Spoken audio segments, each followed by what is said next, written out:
take a walk.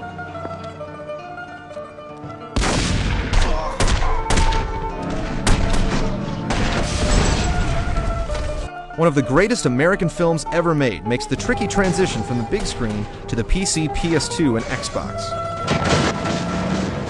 EA's newest blockbuster movie title is heavily influenced by the Academy Award-winning masterpiece, but doesn't let you manipulate its world as much as you might like.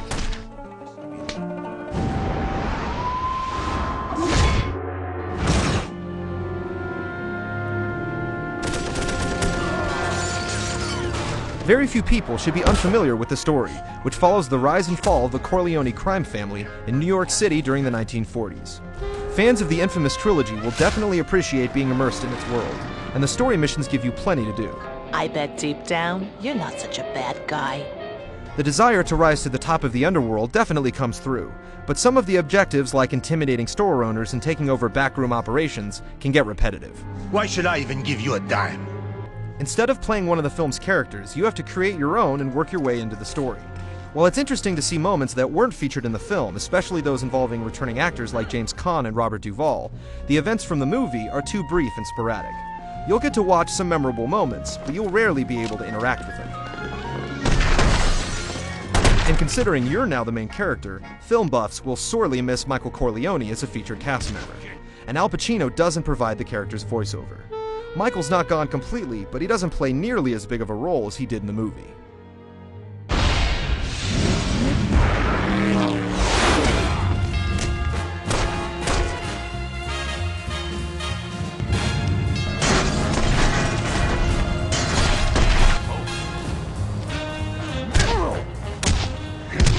The controls are pretty intuitive, and the game has a helpful tutorial process. Convince him to pay his dues to the Corleones. Think you know what to do? The combat is particularly gratifying. Using the analog stick, especially during fistfights that are more down and dirty than your average fighting game, is more rewarding than just mashing the face buttons. Driving was also easy to pick up and manage, but the shooting controls missed the mark a bit. Sometimes enemies will shoot at you from behind objects, and it's hard to be very precise from a distance. Just like GTA, it can get tricky to pick the target you want from a group of enemies. It's easy to accidentally pull out your weapon at the wrong time, which causes rival families to take you out. At the same time, arming yourself when you're under fire can be a slow process. But there are a couple of quick melee kills you can use when you get up close that deliver the brutal combat you'd expect from a Godfather game.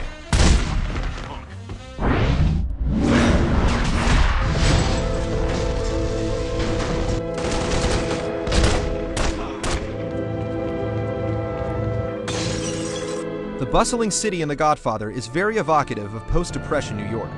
There are beautiful buildings and cityscapes. The rural neighborhoods give you views into other parts of the city, and the environments adjust well to different times of day. The on-screen map is not very detailed, but you won't mind getting lost much due to the rich detail in each area.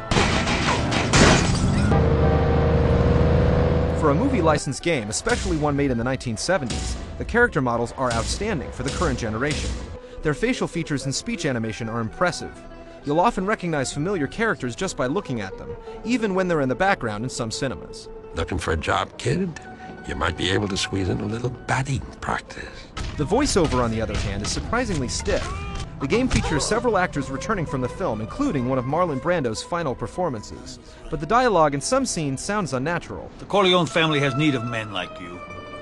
Because, as we speak, our enemies encircle us, waiting to prey on any sign of weakness. This might be due to the fact that each actor is reprising a role he played over 30 years ago. It's certainly a treat to see and interact with each character you know and love, but none of the cinemas carry the same emotional weight as they did in the film. Pop!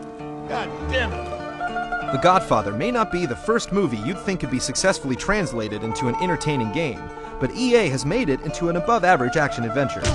It isn't the film faithfully brought to life, but those that enjoy free-roaming crime dramas like Mafia and Grand Theft Auto, and hardcore fans of the film trilogy, should enjoy this opportunity to live in its world for a while.